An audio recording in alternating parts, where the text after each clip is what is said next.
përsëri drejt për drejt me lajmin më të fundit është në SPAK pra avokati Ndue Pietra, i cili dorëzon kallëzim për Alban Toron. Është edhe gazetarja Doriana Bezat aty pranë avokatit, i cili do të prononcohet për News 24. Doriana, përshëndetje. Përshëndetje Nisida, pak më parë, avokatët kundër korrupsionit kanë dorëzuar një kallëzim penal në SPAK kundër antarit të Këshillit të Lartë Gjyqësor Alban Toro për falsifikim dokumentash. Sipas avokatëve, ai është zgjedhur në këtë institucion në kundërshtim me ligjin. Pasi ligji thotë që nga radhët e avokatisë, personat që duhet jenë pjesë në Këshillin e Lartë Gjyqësor duhet kenë 15 vite eksperiencë si jurist, ku 10 vitet e fundit duhet kenë ushtruar aktivitetin e avokatit pa ndërprerje. Gjë që nuk është plotësuar si kriter nga antari i KLG-s Alban Toro. Po për të shpjeguar më tepër në lidhje me pretendimin për falsifikim të dokumentacionit, do të na shpjegojë avokati Ndue Pietra. Avokat, ku konsiston falsifikimi i dokumentave? Atëherë na faleminderit, pra unë doja sqaroja më shumë pak më gjarë. Pranë shoqatës avokatëve antikorrupsion janë paraqit shumë shtetas që kanë probleme me drejtësinë, kanë probleme me gjykatat, duke pas parasysh që edhe vendimet e gjykatave të lëna deri tani nga gjyqtarë të cilët janë larguar nga vettingu, pra përban një problem të shumë të rëndësishëm edhe për drejtësinë shqiptare, që nuk duhet të anashkalohet.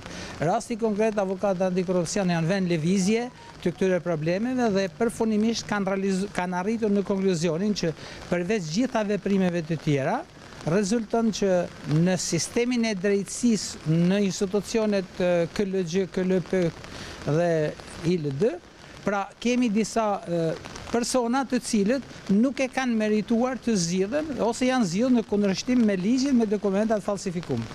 Një ndër ta është Alban Toro, i cili ka zgjedhur nga radhët e avokatisë në vit me ligjin 115/2016, i cili thotë që personat të cilën duhen të zgjidhen si antar të KLG-s duhet të kenë minimumi 15 vjet punë si jurist dhe 10 vite avokat, 10 vitet e fundit avokat pa ndërprerje. Fakti tregon që Alban Toro pra në vitin 2010 dhe 2011 e ka pezulluar aktivitetin si avokat. Ky fakt nuk është vënë në dukje nga avokati i popullit, i cili ka për detyrën që ta verifikojë. Në të vërtetë avokati i popullit është edhe pritësi i dokumentacionit, por është edhe komisioni i përzgjedhjes. Fakti tregon që ky person, pra Alban Toro, ka paraqit dokumentat në Parlamentin Shqiptar, sipas ligjit dhe neni 35, sekretari i përgjithshëm i thotë që të mungon një dokument dhe është dokumenti kryesor, i cili duhet marrësh te drejtoria e tatimeve që ti keni pa ndërprerje 10 vitet e fundit. Çfarë përgjigje erdhi nga tatimeve? Përgjigjja tatimeve e marrun pra nga vetë personi, jo më nga institucionet, rezulton që Alban Toro thot, subjekti, pa numër niptit, ja kthen përgjigjen, i ka pagu detyrimet. Por detyrimet për kur?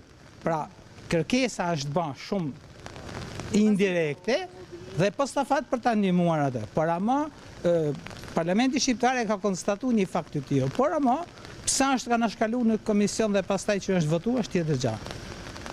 Pra duke pas parasysh që këta persona që zgjidhen në këtë formë janë gjithmonë që do japin votën personit që e ka zgjidhur. Pra është hallkë dobët në drejtsinë e Në drejtësi nuk mundet, dhe më tepër që nuk mund thush nga pa themi 11.000 avokat që ka Shqipëria sot, është gjetë një avokat i cili ka dhe grunë gjyqtare. Po një familje tani, bëhet përsëri një familje e drejtësisë shqiptare. Pra, çfarë do me bëjë me këtë popull, ata bëjnë çfarë duhet.